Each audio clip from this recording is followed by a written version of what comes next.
Exécuter une décision de justice va de soi, évidemment, parce que pour l'administration, il faut toujours faire diligence, et encore plus quand c'est un juge qui nous le demande.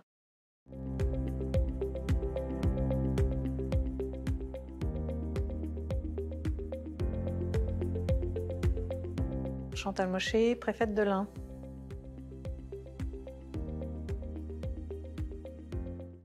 Parfois, ça peut être difficile et cette difficulté tient à des causes d'organisation, de contexte ou des considérations d'ordre public ou d'intérêt général. Elles représentent 1,2% des décisions de justice, mais elles sont nombreuses pour les administrations et en particulier les administrations déconcentrées qui sont multiples et dont l'organisation peut être de niveau régional, de niveau départemental, avec des administrations qui sont plus ou moins sous l'autorité directe ou indirecte du préfet, et également des difficultés qui peuvent être liées à la disponibilité des crédits, parce qu'on peut avoir dans les exécutions, et très souvent, des réparations, indemnisations et donc versement de sommes qui elles-mêmes demandent un circuit spécifique de validation et de délégation de crédit que les services déconcentrés n'ont pas toujours dans les temps.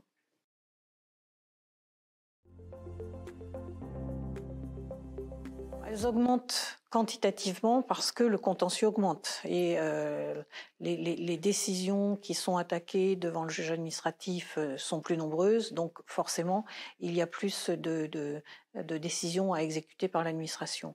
Elles ne sont pas croissantes, elles ont toujours existé, c'est-à-dire que le temps de l'exécution n'est pas forcément celui de l'administration, qui a plus de contingence et de circuits de validation et d'appréciation à mettre en place avant d'exécuter.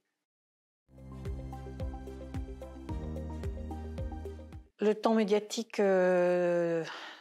n'est pas celui de l'exécution de justice. Enfin, il ne doit pas l'être, en tout cas. Ce qui est important pour une administration, c'est la robustesse de ses actes et la fiabilité des exécutions qui vont suivre et de suivre les injonctions du juge. Et c'est moins la pression extérieure qui va être influente. En tout cas, l'administration tient à être neutre par rapport à ça.